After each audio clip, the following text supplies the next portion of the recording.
Hey everybody, welcome back to the Dungeon Dive. Daniel here. I hope you're doing well, and if you're not, I hope you are soon. Okay, today on the Dungeon Dive, we're going to return to the Call of Cthulhu RPG, and we're going to take a look at this 40th anniversary edition of First Edition. And this is, I believe, the deluxe version, the 2-inch box that is just absolutely packed full of stuff. Really cool box set here. After I did my last video on Call of Cthulhu RPG, I went to the Chaosium website just to poke around and see what they had available. And I saw that they had this 40th anniversary edition of First Edition. So this is a reprint of a whole bunch of stuff from First Edition.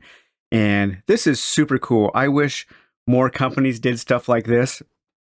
I would love to see Arkham Horror come back in First Edition, kind of a repro version, just to celebrate the history of games. And that's something that I like to do on the Dungeon Dive. When I started the channel, that is kind of what I envisioned this channel to be, was kind of a digital museum for the kinds of things that I like. And this is going to be super cool to look through. And then we're also going to take a brief flip through of the Solo Investigator's Handbook, which is available on DriveThruRPG. On the last video I did for Call of Cthulhu RPG, somebody suggested this as a tool for solo role-playing within the Call of Cthulhu game. And I think this tool is really cool because it encourages journaling, and it also encourages sandbox play. And it is a tool on that you can use to overlay on top of Call of Cthulhu to create some really interesting solo adventures. So I have a feeling that I'm going to be getting more and more into this game as the years go by. I'm kind of kicking myself for not being into it over the last few decades. I'm not quite sure why that happened. The way it happened, but hey, that's how it goes. Sometimes we come late to things, and at least now we have the ability to go back and experience these older things. We have so much available to us now as gamers, as people into different hobbies, and it's really fantastic. So I'm going to kind of do a detailed look at this. Those boxes are really nice. It's really hefty. So this says Call of Cthulhu, the role-playing in the Lovecraft tradition of Gothic horror. Only a small band of brave men and women stand between the world as we know it and the unutterable evil of the old ones, whose minions plot the return and rule of their mighty lord, Great Cthulhu. As a player, your characters are investigators, the guardians of life and sanity. As the keeper, the game master, you'll both evoke the atmosphere of the fabulous 1920s and reveal the cosmic horror underlying the events of the time. The fast-moving Call of Cthulhu rules are fascinating fun for ages 12 and older. This box contains 7 books, record sheets, character silhouettes for play, and more. This is a complete role-playing game. Nothing else is needed. And that is true. They really pack a lot of stuff in here. What you get the Call of Cthulhu rulebook, and that's a repro of the first edition. You get a source book for the 1920s, character silhouettes, a world map of selected archaeological sites, character sheets, scenarios, handouts, and more. So really, really nice reproduction here. I'm not sure if this was the actual back of the box of the first edition. I don't know if the first edition came in a box. Maybe it did, maybe it didn't. Maybe it was just a book. I don't know if they had a boxed starter set back then like they did for D&D. But this says, enter the awesome universes of the Cthulhu mythos, those dread tales in which magic, science, arcane lore, and dark destinies irrevocably sear the lives of those for whom the bizarre and the curious have unseemly attraction. Specially designed to portray the situations and denizens of the mythos, Call of Cthulhu uses a variant of the BRP system, adding characteristics for sanity and education. This special 40th anniversary limited edition includes far more in the box than the original. Okay, so I guess maybe the original did have box there. So what's in the box? Call of Cthulhu, which explains the characteristics, skills, occupation, and resources available to investigators. The many beings specific to the mythos, deep ones, flying polyps, dimensional shamblers, shantax, chthonians, Cthulhu, Yog-Sothoth, etc. Full rules for magic and the use of famous books, the Necronomicon, the Vermilis Mysteries, the, I can't pronounce that word, the Unasprachlen, Kolten, etc., which have fascinated readers for decades. This book translates the mythos fiction into FRP terms. Scenarios are drawn in the style of the Cthulhu mythos, not directly from specific stories. A source book for the 1920s consisting of non-mythos data, price lists, plans, maps, distances, thumbnail biographies, as well as garden variety monsters upon which budding investigators can sharpen their skills. There are character and monster silhouettes for play, a ruby-colored anniversary dice set, character sheets, and a world map of dig sites. You also get Shadows of Yog-Sothoth, a global campaign to save mankind, The Asylum and Other Tales, 7 shorter sinister scenarios set around the world and at sea, Cthulhu Companion, 4 scenarios, as well as added rules and source material, Trail of Sothoga, a mini campaign of 2 scenarios plus a 3rd adventure, a Call of Cthulhu keeper screen with useful tables and references for during play, and Fragments of Fear, additional gods, a background, and other materials, as well as a scenario. So yeah, like I said, this thing is just jammed full of stuff. So you do get another sheet in here about explaining what is in the box here. I do like just this really brief thing right at the front here. In the early 1980s, the author sometimes used terms or descriptions for some of the people and cultures in the game that we would describe differently today. Because this is a reprinting of these early 40-year-old game books, we present them as they were originally published between 1981 and 1984. The edits made were for typos and simple grammatical errors. We hope this anniversary set will bring back fond memories, create new memories, and provide you with the many hours of enjoyment reading and playing. So that's cool. I like that little statement. Just saying, hey, there could be some problematic stuff in here for modern players, but we are presenting it in how it was presented before, just like they do like on HBO Max with the old Looney Tunes cartoons. That's a very easy way to acknowledge problems and then move past them and encourage people to have fun with things and just don't incorporate the things that you might find problematic. So you get some old character sheets here. So these are definitely different than the new 7th edition character sheets. I have been doing some research, some reading on the differences between the different editions. And the main differences seem to be in how your main stats are written out. In 7th edition, everything is a D100. So your strength is, based on a D100 roll. In the older editions, they were a 3d6 roll. And so to find your D100 equivalent, you multiply it by 5. I think I might keep it as D3 as 3d6 because we'll look at something here. And there's a chart in here that I like for opposed rolls. Some of the skill, I think there are fewer skills. The main difference is, from what I gather, is there's some power creep in how strong the characters are at the beginning of the game. A lot like similar in most role-playing games, there's power creep in D&D as well, where, in 1st edition and basic D&D, your characters were really, really squishy. A wizard had D4 hit points, and today in 5th edition, starting level 1 characters are already kind of heroic, and I like that. I think it makes sense, especially in this modern day when we have so many more things competing for our attention. It's important that we are able to have fun with the things that we have. And if we're constantly dying in games and having to roll up new characters and pausing the action, pausing the fun at the table, that can be a problem. And it's hard enough to get groups of people together these days as it is. So I think they want to encourage the players to have more fun. So that's why player characters have become more powerful over the last few decades. I'm probably going to create a character using 7th edition rules and playing with some of the stuff from this set, just because this set has a ton of cool things to draw up on. But here we have the repro of the original rulebook here with the Gene Day cover art, and I believe Gene Day did most of the art on the inside as well. But this is a nice addition. It's a stapled cardboard cover here. It does feel kind of old. You know, they don't really make a lot of old role-playing games like this anymore. We have our table of contents here, which is nicely organized. And yeah, everything just seems really well made. The paper quality is good. I'm very happy with this. I actually probably prefer something like this rather than it being perfect bound, because the chances of the glue giving way and pages falling out is a little less. But we have our introduction.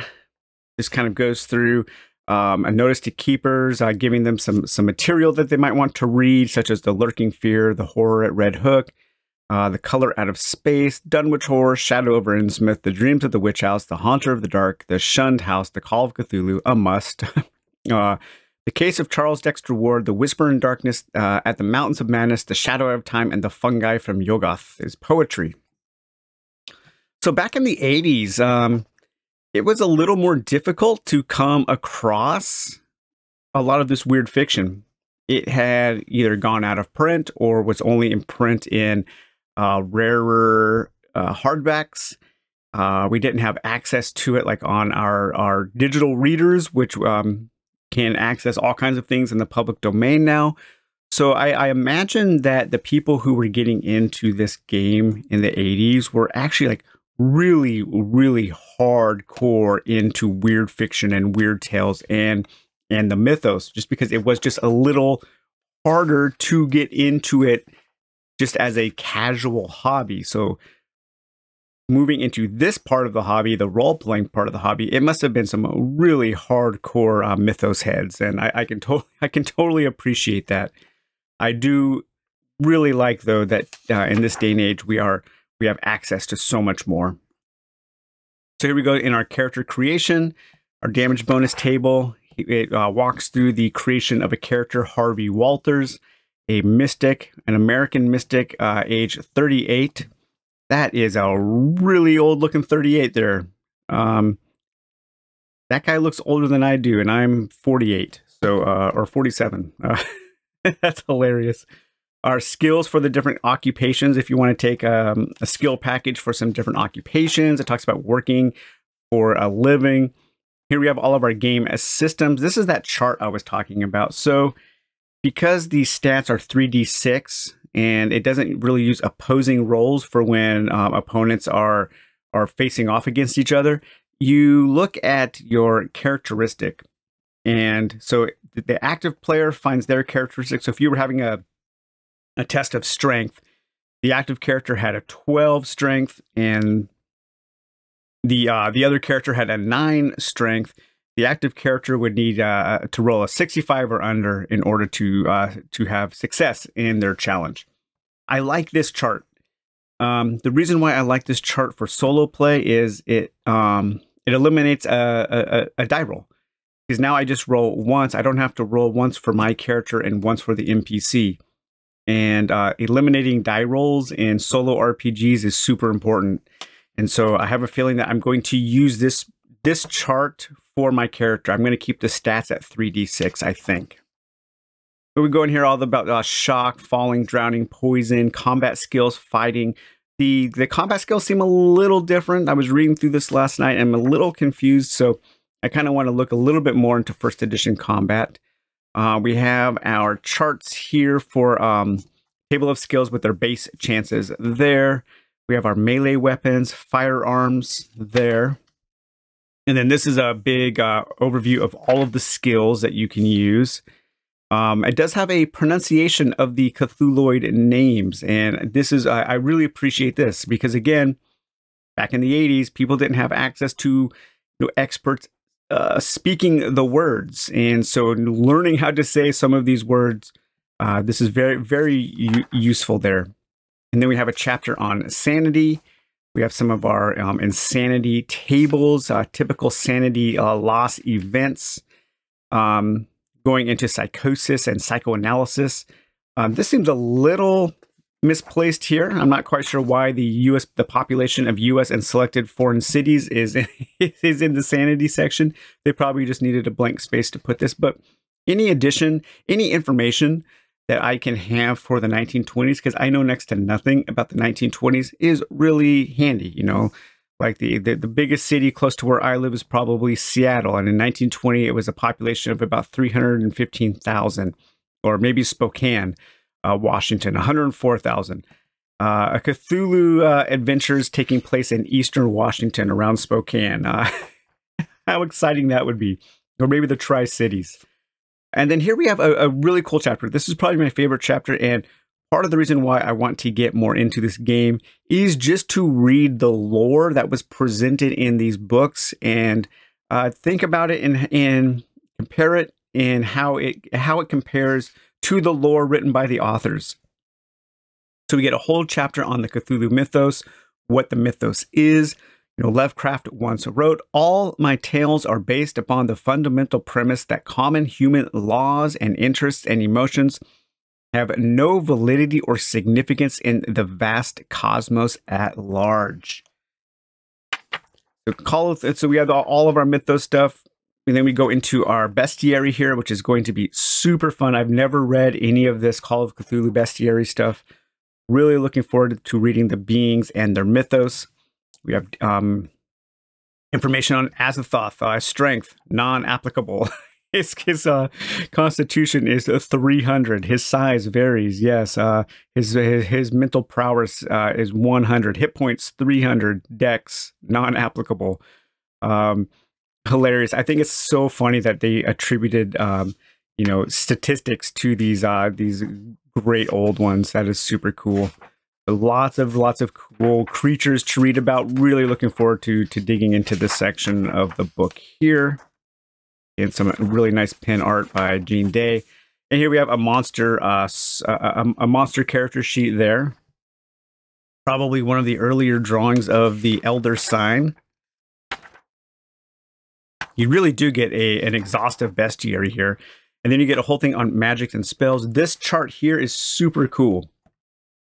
It's all kinds of books of the Cthulhu mythos, and it tells you the language, tells you what it adds to your knowledge, spell multiplier, and effects on your sanity. So really, really neat there.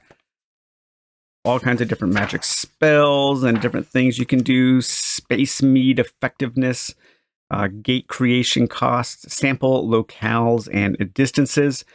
So if you want to go to Pluto, I like the cosmic scale of this game is really, really cool. There's a complete listing of the spells, how to play the game. So it gives you a step-by-step instructions on how to run a game, ready to play scenarios. Here we have some small scenarios. It does have an example of play.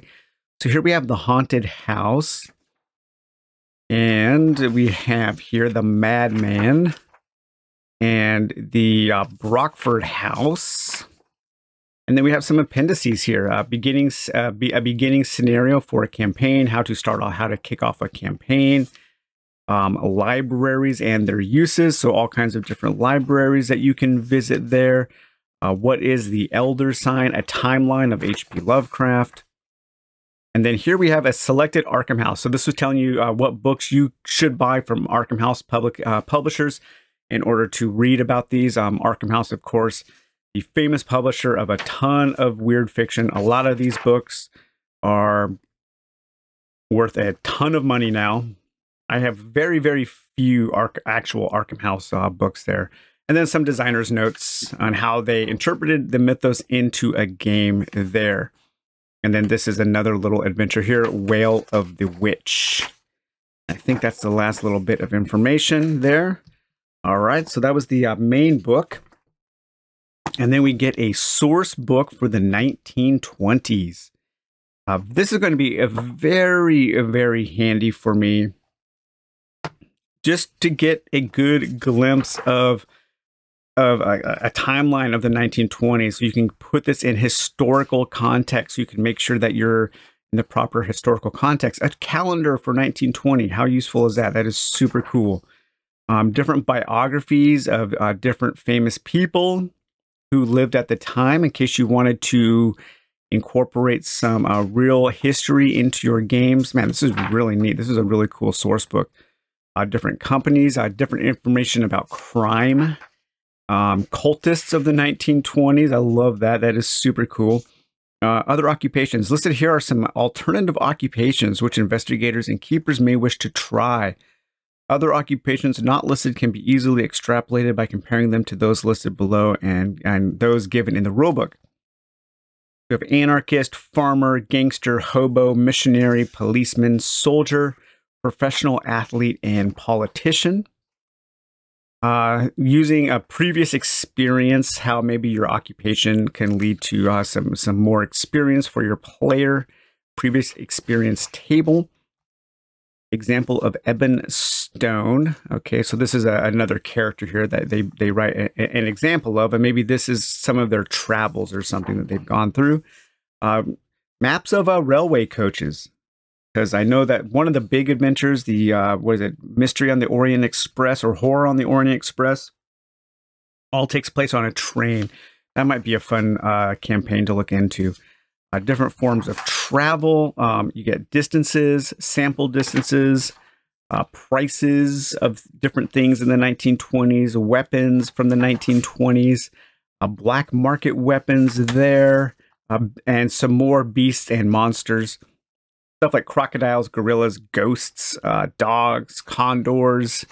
So another nice little bestiary there. And then another bibliography here of things that you can read. So really good source book for the 1920s. And then now we have our source books and our campaign books. All kinds of really, really cool stuff. I love the looks of these and the feel of these. So we have Fragments of Fear, the Second Cthulhu Companion, the Trail of Sothogwa, the Cthulhu Companion, Ghastly Adventures and Erudite Lore, the Asylum and Other Tales, and the Shadows of Yog-Sothoth, a global campaign to save mankind. The Silver Twilight, the Silver Twilight Lodge. I wonder if this was the first introduction of that, the Silver Twilight Lodge into the game here. The Silver Twilight is an international organization dedicated to the destruction of the human race. It has brave investigators. You must piece together passages from esoteric books, shards of ancient artifacts, and puzzling letters to discover the Silver Twilight's loathsome goals. The multi-chapter adventure begins in Boston and spans the globe. The investigators must survive and conquer the mind-shattering monsters and minions of the Cthulhu mythos. Come, journey through the awesome realms of reality and match your wits and sanity against the diabolical lurkers and shadows of Yog-Sothoth. This scenario book includes 3 new adventures for the Call of Cthulhu role-playing game. Shadows of Yog-Sothoth is a 7-chapter tale of horror and suspense. Also included are 2 bonus scenarios. One is suitable for beginners and the other is perfect for experienced investigators. 8 pages of information including corrections and additions to the Call of Cthulhu rules and a very special centerfold. Ah, there we go, the catch. Very nice, nice centerfold there. So let's see, credits. So these are all had different authors here. Each of the scenarios did have a different author. Sandy Peterson, the main creator of the game, wrote Look to the Future, The Worm That Walks, and The Rise of Relay. All right. So we have Chapter 1, The Hermetic Order of the Silver Twilight. Chapter 2, Look into the Future. Chapter 3, The Coven of Kanich. Devil's Canyon. The Worm That Walks. The Watchers of Easter Island. The Rise of Relay. And then the 2 bonus scenarios. The People of the Monolith and the Warren. And then Complete Contents. Complete Contents 71. Oh, there we go. A complete chapter. Table of contents there. Introduction, how to use the book, and then we go right into the adventures here. I think these will be good to read through and kind of plant the seeds for solo adventures within this system. And, you know, playing through pre-made modules can be a little difficult. You will have some of the mystery spoiled for you as you are reading, but you could play it more as a reactive game where when you come across something, you could roll to see if your character actually did know that or did discover it. And if they didn't, then that would give you the opportunity to kind of change the course of the module.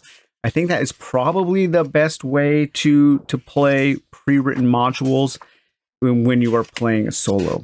And also just reading them for fun, using them as ways to plant seeds for your own adventures.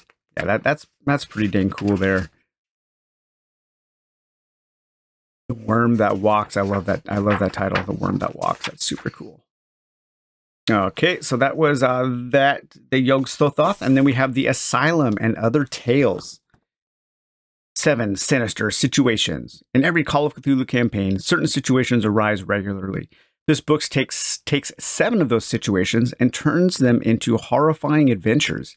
Each story is meant to be used freely by the keeper, the game master, when he or she needs a quick plot for an impromptu game, or as fillers in larger campaigns.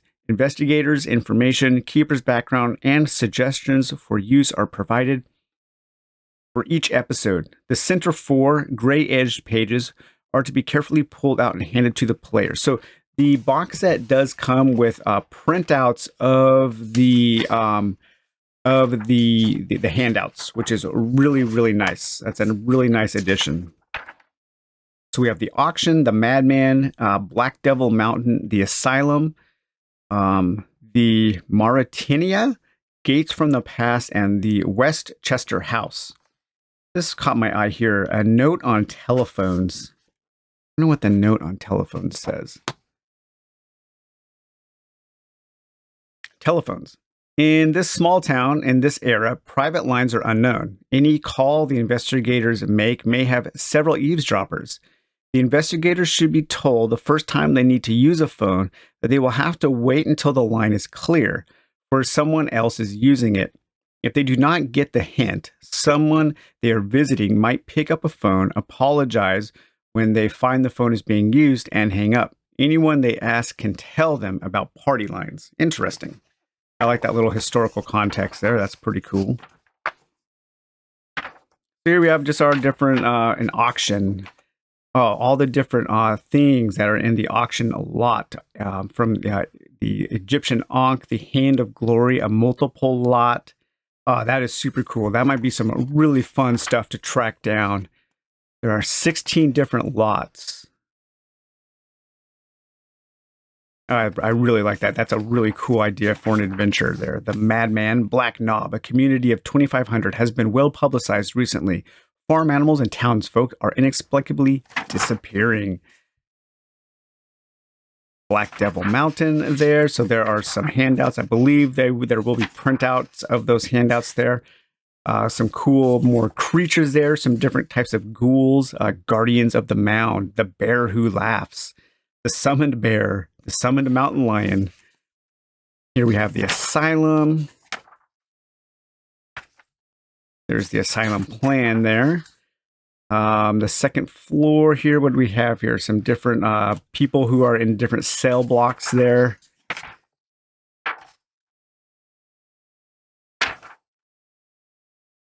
All right, so that's a quick flip through of the Asylum and Other Tales.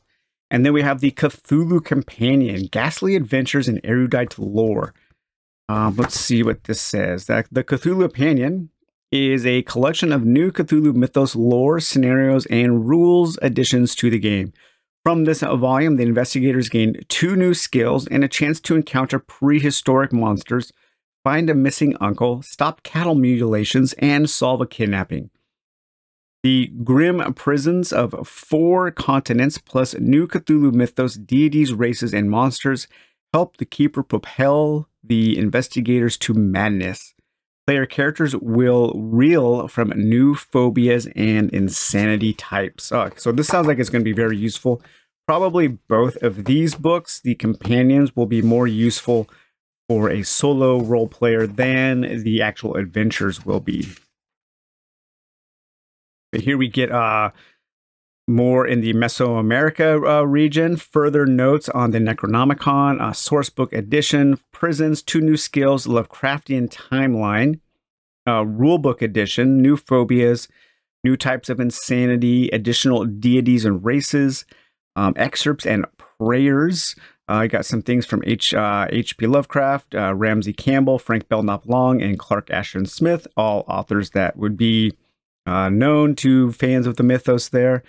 Paper Chase, The Mystery of Loch Finn, The Rescue, The Secret of Castronogro, some poetry by H.P. Lovecraft, a sanity quiz, death scenes, and The Strange High House on the Hill. I wonder what a sanity quiz is.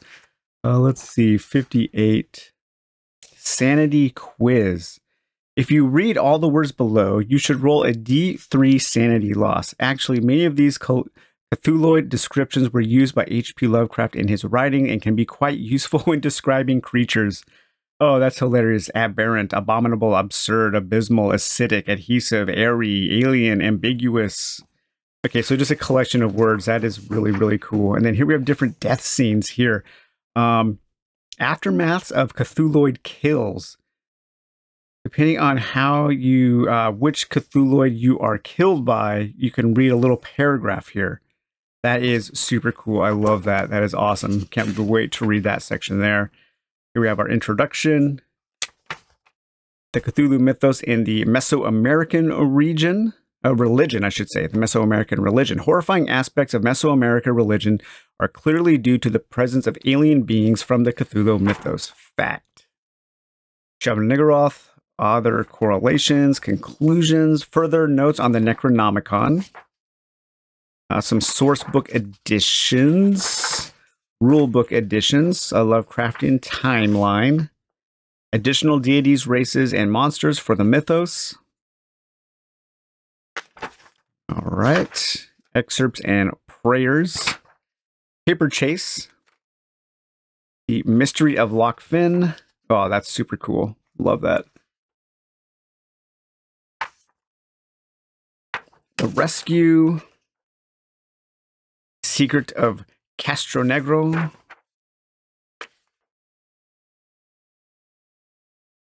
and some poetry.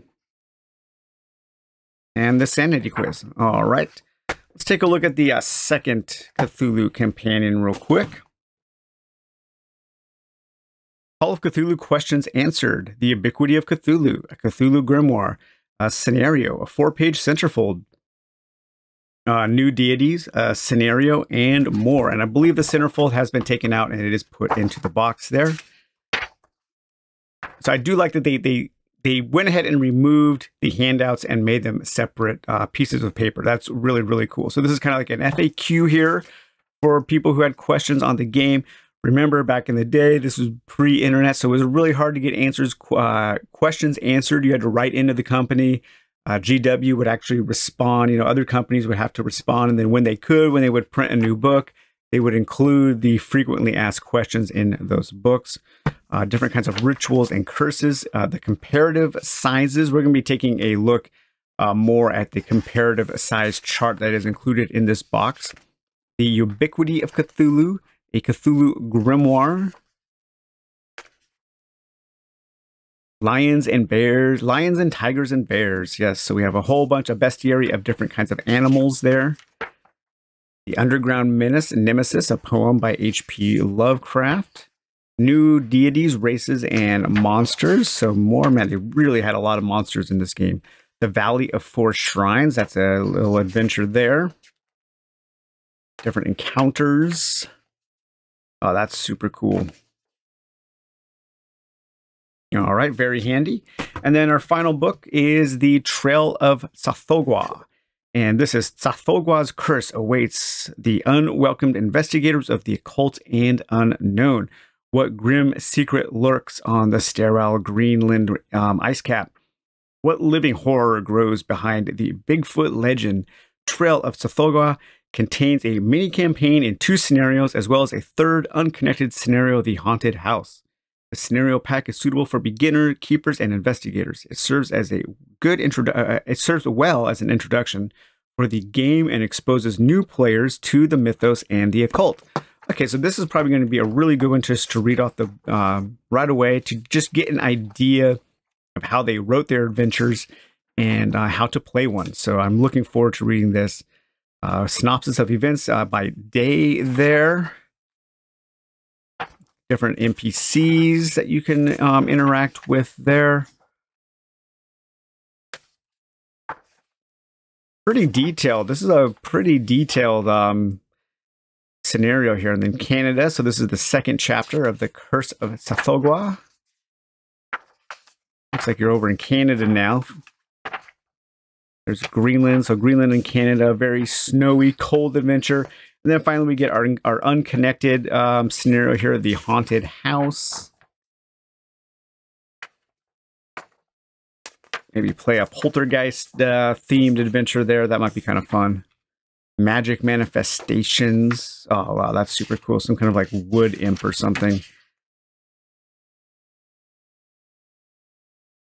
All right, and remembering Jean Day.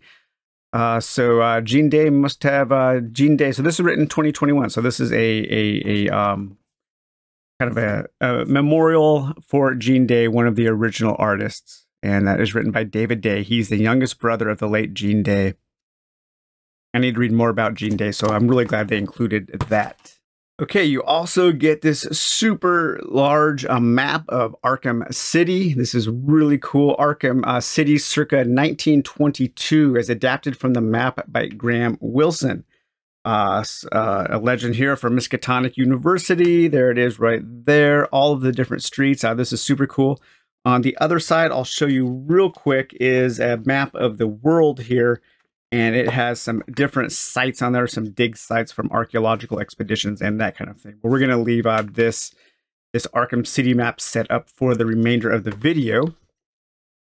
And then here we have our size comparison chart. This is so cool. I love this right here. Just adds a lot of flavor. I love the fact this game is so wild because it pits, you have humans down here, and then you have the mighty Cthulhu, and look how big he is. Of course, Azathoth is not on here probably because Azathoth is like so huge or small. The size varies. Star vampires, Nyarlathotep, the great race, the elder things, the elder beings, the haunting horror, the dole, the worm. There's an elder thing. The great race is different than an elder thing. They're cucumber-shaped bodies and starfish legs and wings, dimensional shambler, a Chthonian, the Shudmel, the adult Chthonian, the first instar and the third instar. So the Chthonians do not go through complex metamorphosis. They are simple they shed their skin or their shells and go through different instar stages. Something I learned in my classes for when I was a exterminator for a little while.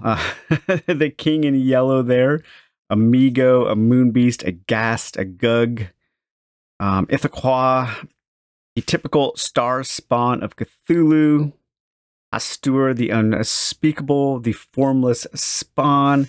Over here we have a Shoggoth.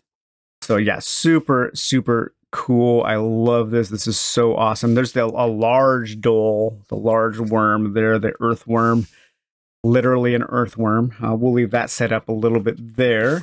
And then here we have our keeper's shield here. So we have a chart for your ranged weapons, for your melee weapons, damage bonuses. We do also have the chart for some different monsters, spell list, institutional disasters, books, typical sanity loss, and sanity results. One thing I am kind of disappointed in the Keeper's screen is that it does not include the chart for determining your rolls on your your determination chart. I can't remember what it was called, but when you were comparing stats and then rolling to see who wins in a conflict, that would be really handy to have here. But that's too bad. I have to make a copy of that or something. And then we get some standees, so we can cut these out and fold them and use these as standees. So you get all kinds of different. Of course, these are not to size. That would be hilarious to have a giant Cthulhu standee. Would be like as big as this paper, and you would have your little investigator standees. But that's kind of cool. I don't know if I'll ever cut these out. I'm not sure if I would use these. if any game just kind of like doesn't need minis at all or standees, it's probably Call of Cthulhu. It seems more of a game of in your mind or on maps like this where maybe you're just kind of keeping track of where the party is or where the investigators are. We also get a set of cool looking dice, so some nice kind of antique dice there. And finally, in this box, we get all of our handouts. And there are a lot of them. And these are just kind of like on high quality paper here. But they are, let's see, the Hermetic Order of the Silver Twilight. So they do have a header here that tells you what scenario the handout is from. And then you also get like what it is. So this is a speech heard by Clyde Whipple, recorded in his diary. Also includes location of Scott's farm and some monster descriptions. So we get all of these different handouts. So you don't have to worry about printing out your handouts or making photocopies or taking pictures and printing them out. This is super cool. I love these. These will be a lot of fun to read. And I'm sure that a lot of these could be used as to plant a seed for a solo adventure. You know, kind of like you could just take one and just see what kind of inspiration you get from one letter. So let's say you just randomly you drew this letter here, and December 21st, 1899. Today I heard strange chanting noise from the other side of the house. I could not understand a single word of the language, but it contained too many consonants for my liking. As the noise grew louder, so did the storm outside. When at last the chant reached its frenzied conclusion, a thunderous bolt of lightning struck the house. I rushed to the door and found it stuck. I am sitting now, waiting for rescue. It has been 8 hours. Okay, so maybe the investigators are sent later, 20 years or so later, to investigate this haunted house of Phileas A. Eckerd, and maybe we have to investigate what happened to Eckerd a couple decades ago. We can still pick up some remnants of strange cultish things that went inside the house. So I don't know. There's all kinds of different ways that you could use these handouts as a solo role player. Prominent San Franciscan murdered. We have some news clippings there. Career of noted murderer ends. Forgery discovered. Auction handouts. I really am looking forward to reading about all of those auction lots. I think those are going to be super, super entertaining.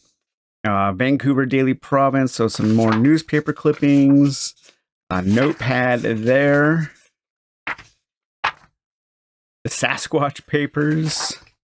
A couple more newspaper clippings. Looks like a journal of some kind there. Another letter, journal, letter, a notepad, journal, some kind of official letter, the Van Layden Papers, letter to Bertrand Hancock from the University of Michigan. So just all kinds of information. You know, when you're playing a solo game, having something to look at, having something that can inspire you in the moment is quite valuable. And I know that's kind of like why we all like little card decks and little books of information. It just helps with the process. All right, so let me get all these stacked up and put back away real quick. Okay, so that was the entire contents of the deluxe edition box set. I love it. So much cool stuff. Now we're going to take just a quick flip through of the Solo Investigator's Handbook. So this was, again, recommended to me on my last my video on the 7th edition starter set. I was asking for people to point me towards some tools that would allow me to have more of a sandbox style adventure. And this seems to solve that problem. I have not played it yet. I have not read through the whole thing yet. I've only read the first couple chapters and I flipped through it. But this seems to offer up a ton of amazing ideas and charts and different kinds of things to use as tools in order to facilitate solo play with Call of Cthulhu. This is a comprehensive method for solo Call of Cthulhu by Paul Bimler. And this seems really, really cool. So you have an introduction, how to generate a scenario. This does call for some journaling, and that does make sense in the theming of this game, because a lot of the fiction is in the form of journals. It's people writing about their experiences facing off against the mythos. And so it does make sense for a solo tool for Call of Cthulhu to incorporate journaling. Then you have some NPCs, how to create mythos creatures, a whole bunch of different verbs, just different keywords that you can use to inspire, different ways to have clues, spooky tables, a rumors table, random event table, location tables, and a whole example session of how to incorporate this into your game, which is really, really handy. Here's our introduction. Use this as your reference point for a solo investigation, how to set up, create one or more investigators, read up on the question-answer mechanic, create a scenario for your investigators, begin your journaling, and then investigation rounds commence. Mythos points start at 0. So it keeps track of some kind of points. It probably adds a layer of mechanisms on top to make it more of a structured game rather than just a kind of a free-form RPG. I really do like that. And here is the investigation round. You create a new time-stamped entry in your journal.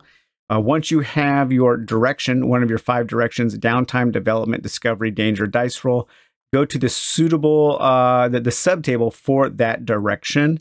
When your character rolls or elects to have downtime, such as for sleeping, roll on the downtime disturbance table to see whether their downtime is disturbed. Every time something unsettling, scary, terrifying, petrifying happens, add mythos points to the current score as directed by the mythos points table. And then 4, using question and answer rolls, continue to interact with the elements of your story until you reach a dead end or wish to know what happens next, and then you return to step 1. So it has a very nice structure to the gameplay. New to Call of Cthulhu, this is just a really well put together book. I can't remember how much. I think the PDF is like $7.99, and you can also get it as a printed copy. I wasn't sure if I wanted to invest in the printed copy yet, but I probably will. The core of this system is journaling. So if you are not into journaling in your solo role playing, this may not be for you. Of course, you don't have to write pages and pages. A journal entry could be a few sentences. This depends on how much effort you want to put in to your game compared to how much fun you will get back. All right, difficulty modifiers there. Question and answer results table. No, maybe yes. Your creativity required. Keeper knowledge. So it goes over a little bit like how to, your keeper role is a pseudo keeper role. So it talks a little bit about, how to keep the mystery intact. And then here we go into like one of the main first sections here is creating a scenario. So I believe that is a D100 roll on how to create a scenario there. So let's take an example here.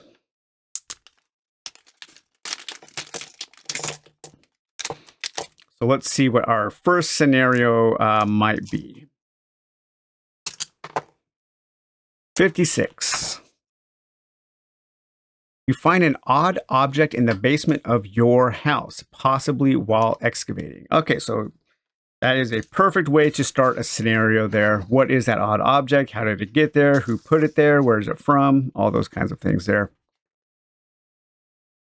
You know, different locations here. How do you receive this quest?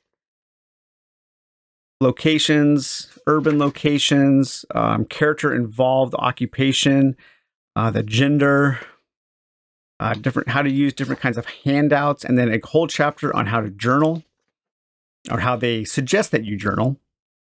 Downtime, the story direction table. So we have downtime, development, discovery, danger, dice roll. Development table, the discovery table, our danger table, mythos points and what they do, how to run your different NPCs. So you have NPC occupations and a keyword modifier, some basic NPC stats for an athlete, average human, policeman, criminal thug, cultist, assassin, intelligence agents. Super, super helpful. This is a really comprehensive tool here. How to create different mythos creatures, I should say, from their build to their form to their limbs. characteristics here, different verbs. So this is just like a list of like 500 different verbs that you might use in order to inspire, or if you get stuck, sometimes one word can help you get unstuck. Different kinds of clues that you can discover, spooky tables, just different ways to add some atmosphere to your game. A rumors table, maybe a rumor might help you. Like maybe you got stuck on something determining what that object was that we found in our house and you needed a rumor. The plans for the new town hall. Apparently the structure will be unlike anything this town has ever seen before. The architect is a real eccentric, it said. Maybe the architect got some alien plans or something, from some ancient alien race, and the object in our house might be part of that construction. I don't know. A random event table. Let's see what kind of random events. Let's roll a random event here. 77. Bugs begin massing in the walls of your apartment, but often they make strange patterns like symbols. Okay, so the bugs are amassing around that object, and they're swirling and making kind of like runic patterns, like they're drawn. Maybe this thing is some kind of like insectoid, from some insectoid race. So yeah, I mean, seems like you come up with a pretty cool scenario just from some random rolls there, just connecting the dots. Different types of locations there. And then the sample session of how to play. So this is highly recommended. I think, from just flipping through it, from reading what I've read, I think this is going to be very, very useful, a very useful tool to help facilitate solo role-playing within the Call of Cthulhu world. So, all right, guys, well, I hope you enjoyed taking this very exhaustive look at the 40th anniversary special edition of the Call of Cthulhu RPG box set, the reprint of the first edition stuff, as well as the Solo Investigator's Handbook. And we will talk to you later. Bye-bye.